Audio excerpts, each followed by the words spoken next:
저는 그 소목장 양석중입니다. 소목장은 소를 키우는 게 아니고 그 가구를 만드는 목수라는 뜻인데, 우리나라 중요무형문화재 제55호 종목으로 소목장이라는 종목이 있고, 대목장이라는 집 짓는 목수하고 구별해서 소목장이라는 직업을 가진 사람입니다.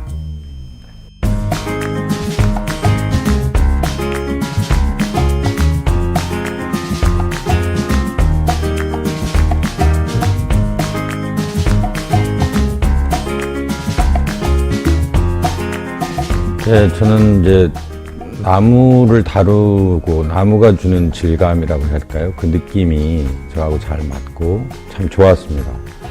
그거를 가지고 이제 처음에 집을 짓는 사람들하고 같이 어울려 집 짓는 일을 좀 했었는데, 집을 짓다 보면 높은 곳에 올라가야 되는 상황도 있고, 그게 저한테는 잘 안 맞는 것 같았고, 전국을 좀 떠돌아다니며 집을 짓는 것도 그랬는데, 그래서 한 2년쯤 하다가 창호, 문을 짜는 일을 시작했었거든요. 그러다가 가구가 더 마음에 들어서 전통 목가구를 만드는 그런 소목장이 되기로 하고 공부를 시작해서, 지금은 소목장의 장자는 장인이란 뜻인데 그쯤 인정받았다 이런 생각입니다. 그러니 결국은 왜 소목장이 되었냐고 물으면, 나무가 좋아서 시작했고 집 짓다가 창호를 짜다가 가구로 왔으니까 점점 줄어서 이제 가구 하는데 매력을 느끼고 일을 하고 있는 중입니다.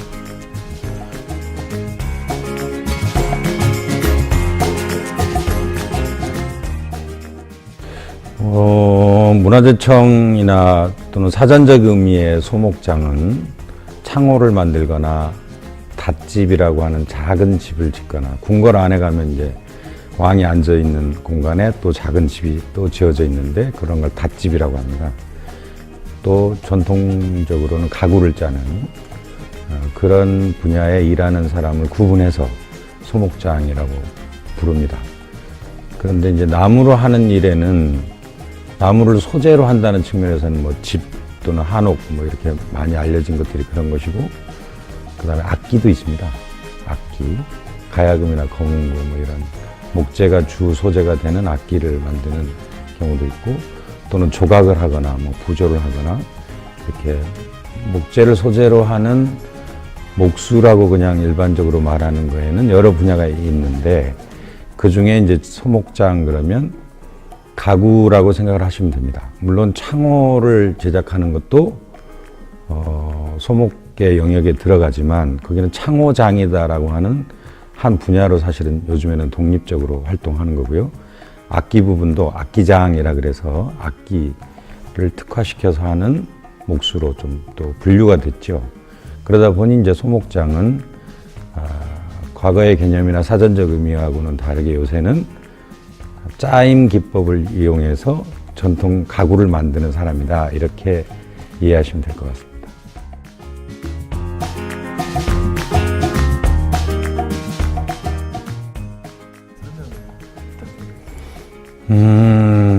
이제 소목장이 만드는 가구 중에는 대개는 이제 그 조선시대, 지금으로부터 한 뭐 300년 뭐 더 거슬러 올라가는 것도 있지만, 그때부터 이제 우리 민족의 정서에 맞고 생활의 쓰임에 맞는 가구들이 발달해 왔고, 그 중에 지금 사람들에게도 의미 있을 만한 것들이 살아남아서 계속 생산이 되고 유통이 되는 이런 과정을 겪는 거라고 보시면 되는데, 대표적으로는 이제 장 종류들이 있습니다. 의복을 담거나 책을 담아두거나 하는 장 종류들이 있고, 조금 살림살이가 장을 놓을 형편이 아니면 반다지처럼 거기에 이제 수납하는 걸 다양하게 할 수 있으면서 그 위에는 이불 같은 거를 쌓아놓을 수도 있는 그런 반다지 종류들도 있고요.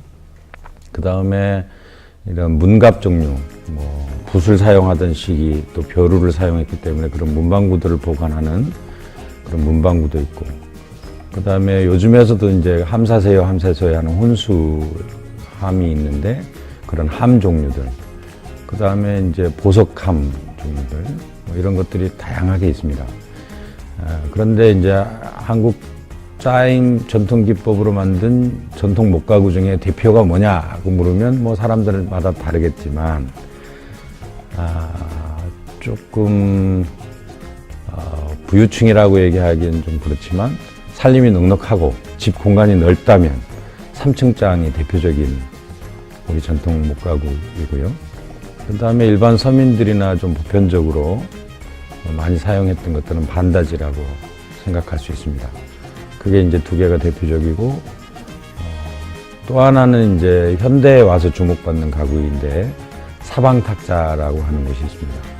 대개는 가구들이 뭔가를 이렇게 담아서 수납하고 보관하는 그런 의미에서 이렇게 면이 다 막혀 있는 경우고 문이나 이런 걸 통해서 필요하면 열고 닫고 하는 건데, 사방탁자는 사방으로 다 트여져 있어서 사방탁자라고 부릅니다.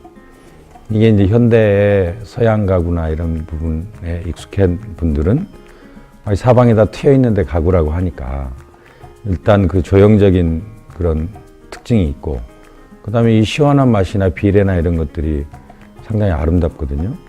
그러다 보니 이제 요새 와서 주목받는 게 우리 전통 목가구 중에 사방탁자라는 게 있습니다. 저도 이런 3층장, 반다지, 사방탁자 이런 걸 좋아합니다. 뭐 어떤 것이 제일 좋아하는 거냐라고 구분하라 그러면 저는 뭐 굳이 구분할 필요가 있느냐.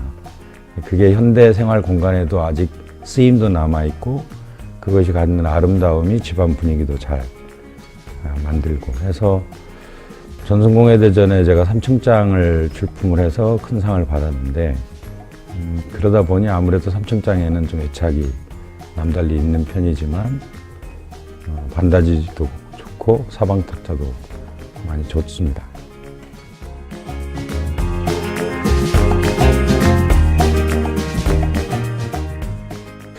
우선 제가 알기로 무형문화재라고 하는 게 이제 우리 헌법에도 전통문화를 계승하고 발전시켜야 한다, 국가가 해야 될 일 중에 하나인 것으로 이렇게 규정이 되어 있습니다.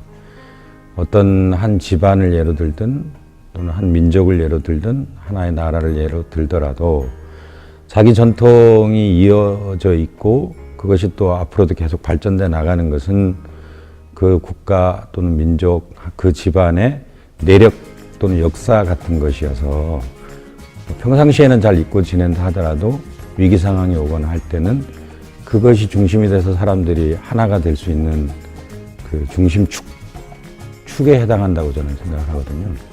그래서 그 무형문화재라고 하는 제도를 통해서라도 우리 전통 문화를 좀 지켜보자 하는 것, 그런 취지로 정부가 나서서 이제 그런 일을 할 줄 아는 사람 또는 그러한 시설 같은 거를 보존하는 그런 사업이 무형문화재 제도입니다. 그 중에 이제 저처럼 어떤 기술에 해당하는 건데 그 기술을 구현할 수 있는 사람, 실제로 가구를 만들 수 있거나 또 그거를 전해줄 수 있는 능력을 가진 사람, 자기만 알고 가면 안 되니까 그런 사람들을 이제 국가가 검증을 통해서 무형문화재라고 하는 이제 그런 직위를 주고 그 책무를 줘서 권장을 하는 그런 제도입니다. 저는 현재 그 무형문화재 보유자이신 박명배 선생님의 첫 번째 이수자입니다. 이수자란 아까 이제 그 무형문화재 보유자가 제자를 해서 당신이 가진 기술과 그 정신을 이어주는 거죠. 제가 그걸 첫 번째 받았다라는 뜻인데, 기본으로는 3년 이상을 교육을 받아야 되고, 저는 박명배 선생님한테 8년 이상을 배워서 드디어 2014년, 2015년, 2013년에 이수자라고 하는 졸업증서 같은 거를 받았습니다. 하산해라는 뜻은 아니고 이제 내가 가르칠 바 기본은 다 가르쳤고 너도 그걸 할 줄 안다 하는 취지인 것으로 이해하고 있고, 거기서 이제 더 발전시키는 것, 그것이 필요하겠죠. 그 다음 과정은 이제 뭐 보유자가 되는 방법이 있겠지만 그거는 뭐 제 인생의 목표라고 할 수는 없고, 일종의 이제 배웠으니까 잘 발전시켜서 저도 이제 전달해 줘야 되는 사명을 가졌다라는 취지로 이해하고 있습니다. 뭐 열심히 노력은 하고 있고, 그럼에도 불구하고 그래서 최종 보유자가 되느냐 아니냐 하는 것은 뭐 제 뜻만으로 되는 일은 아닌 것 같습니다.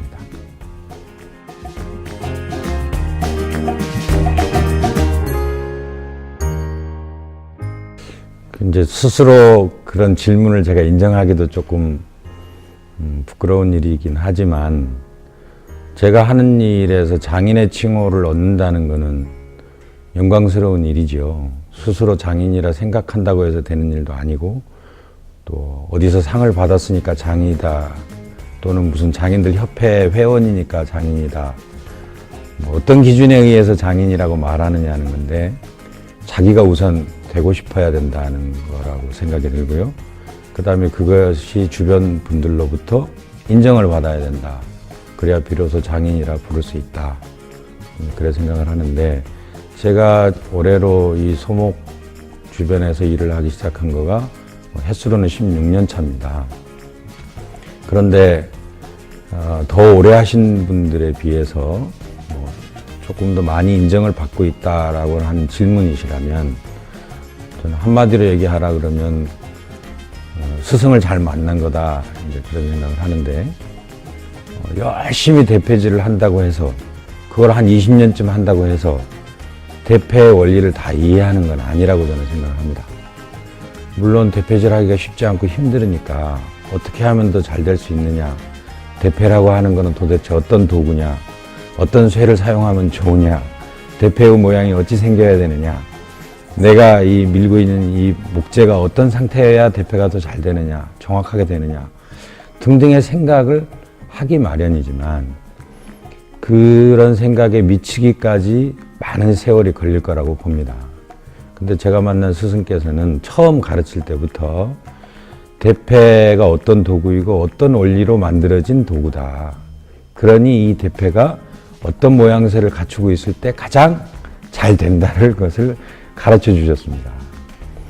저는 그 대목이 놀라웠고, 그 원리를 먼저 이해한 뒤에 몸에 익히는 노력을 했었습니다.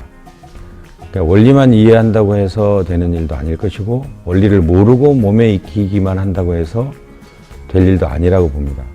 그러니까 시간 또는 본인이 들은 노력, 이거에 비해서 이루어진 성과가 어느 만큼이냐, 그렇게 이제 질문을 하신 거라면, 원리를 알고 그거를 몸에 익히고 그거를 또 발전시키려고 애를 쓰는 과정이었을 거다. 그러니 뭐 투여한 시간, 노력, 뭐 이것이 없다 할 수도 없지만, 원리를 이해하려는 노력, 그거를 몸에 익히려는 노력이 합쳐져야 된다고 보고, 저는 그렇게 노력해 왔습니다. 그러다 보니 선생님 잘 만난 덕이라고 말씀드릴 수 있겠죠.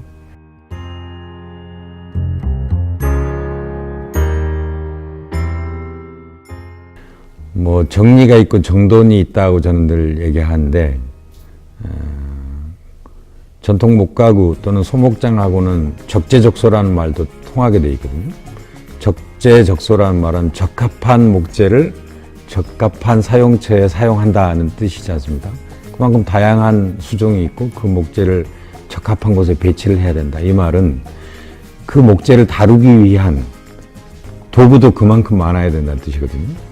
그러니 도구가 다양하면 다양한 목재를 그 다양한 도구로 뭔가를 만들게 되는데, 정돈을 해두지 않으면 그 다음 사용할 때는 어디 있는지 찾느라고 시간을 많이 보내게 되겠습니다.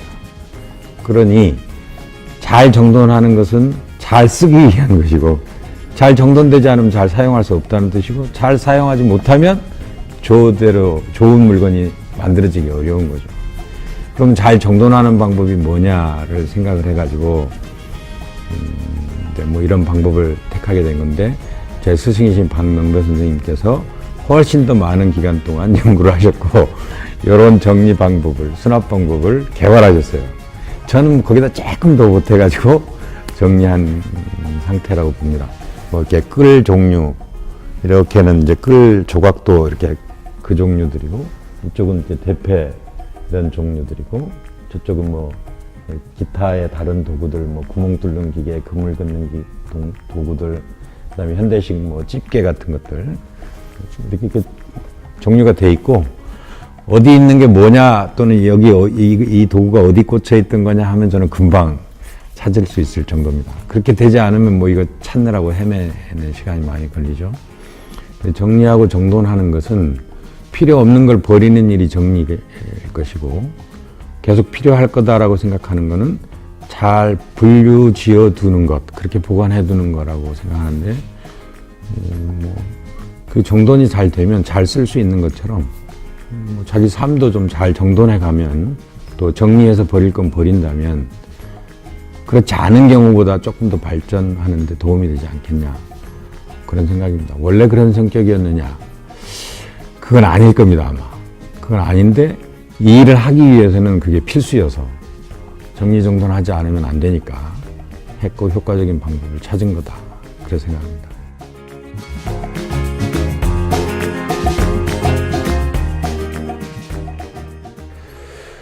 (1990년대) 중반쯤부터 제가 강화에 다니기 시작했는데요.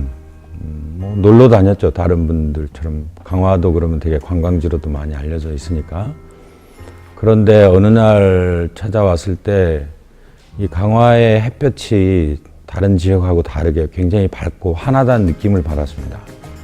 그리고 그 빛에서 강화의 흙을 보니까 붉은기가 많이 돌고 여느 지방이랑 좀 다른 느낌인데 그 색감이 저한테 참 좋았습니다. 그래서 언젠간 내 와서 살고 싶다, 이런 생각을 많이 했는데요. 마침 제가 이제 목수를 해야 되겠다고 생각할 무렵에 초보 목수도 가능하고 나이도 상관없고 좀 가르쳐 준다고 하는 업체가 구인을 했는데, 거기가 마침 강화에 있었습니다. 그래서 내가 인연이 되는구나 싶어서 그 업체에 들어와서 한옥 짓는 일을 시작하게 됐고, 그러기를 한 5년쯤 했을 때 이제 드디어는 이사 와서 살고 싶다는 생각을 했고, 뭐 가족들을 설득하고 해서 지금은 이제 공방과 집 다 해서 이사 들어왔습니다. 그런데 그런 햇볕과 남다른 토양을 가졌기 때문에 자라는 목재도 조금 차이가 있고요. 전통적으로도 강화 반다지는 되게 유명했던 것 같고, 여러 가지 뭐 아직도 논의가 있는 걸로 알지만 팔명대장경이 고려시대 때부터 여기서 그 주조가 되지 않았느냐, 뭐 그런 지역이기도 합니다. 그리고 강화는 고조선 시대부터 뭐 고려를 거쳐 조선까지 해서 역사가 계속 나름 큰 의미를 가진 역사들이 강화 지역에 있습니다.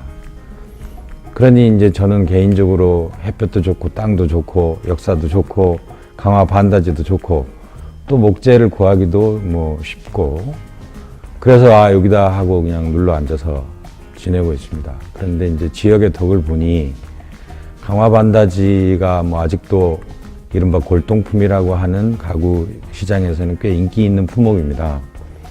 그거를 좀 제대로 계승 발전시키고 싶은 욕심도 있고, 그렇게 하면 강화 지역에 살면서 제가 그 지역에 좀 이렇게 보답한다고 할까요? 뭐 그런 의미도 있지 않겠냐 하는 생각도 하고 있습니다.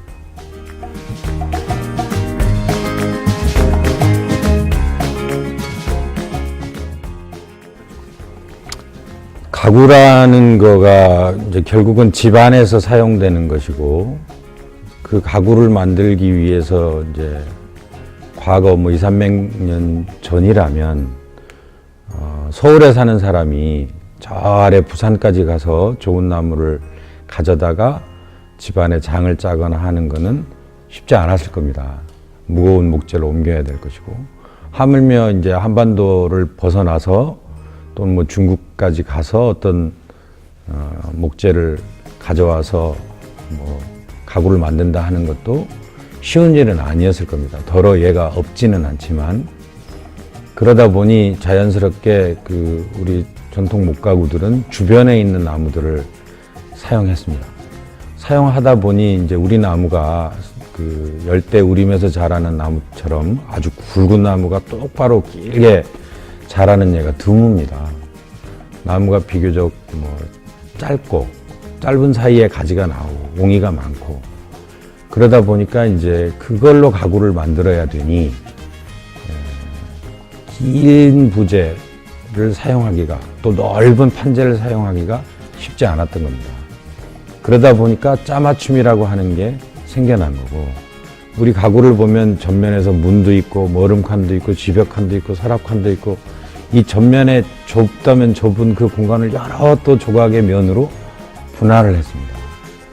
그것이 이제 주변에서 구하는 나무가 그런 특징을 가졌던 거고, 또 여름에는 아주 덥고 겨울에는 또 건조하고 춥고 하니까 나무가 가진 그 특징 중에 수축하고 팽창하는 그런 특징이 있는데, 그러다 보니 그런 성격, 그런 기후를 또 가구가 이겨내야 되고, 그러다 보니 짜임이 발달했고, 그 작고 비교적 좁은 나무들을 활용하기 위해서 면 분할이 일어났고, 그렇게 분할도 하고 짜임도 할 바에야 조금 더 견고해지면 좋겠고, 분할도 조금 이뻐지면 좋겠고, 그 우리 나무가 짧지만 또 안에 목리가 겨울도 있고 여름도 있고 그래서 나이테가 선명하거든요. 그런 장점을 드러냈으면 좋겠고, 그런 것들이 복합적으로 우리 가구의 어떤 미적인 요소라고 하는 것으로 투영되어 있습니다. 저는 그거를 계승한 것이고, 그러다 보니 우리 전통 목가구는 우리 나무로 만드는 것이 그 원래적인 아름다움을 드러내기에 가장 좋을 거라고 생각합니다. 그렇지만 현대에서는 이제 외국에 또는 멀리 있는 좋은 소재를 들여오기고 과거보다 훨씬 쉬워졌으므로, 또 수적으로도 많은 목재를 가져올 수 있어서 활용도가 좋습니다. 가격도 비교적 저렴한 편이고요. 목재를 사용하는 경우가 있는데, 유사한 나무를 사용한다고 하는 것에는 저도 긍정적인 편이지만, 우리 목가구가 가진 아름다움을 가장 잘 드러내는 방법으로는 역시 우리 땅에서 나고 자란 나무가 적합한 거 아니냐 하는 생각은 저는 좀 보수적으로 가지고 있습니다. 그렇지만 외국의 나무를 좀 더 저렴한 가격에 뭐 비슷한 수준이라면 그걸 활용하는 것도 그렇게 배척만 하고 있을 일은 아니지 않느냐 하는 정도까지 생각합니다.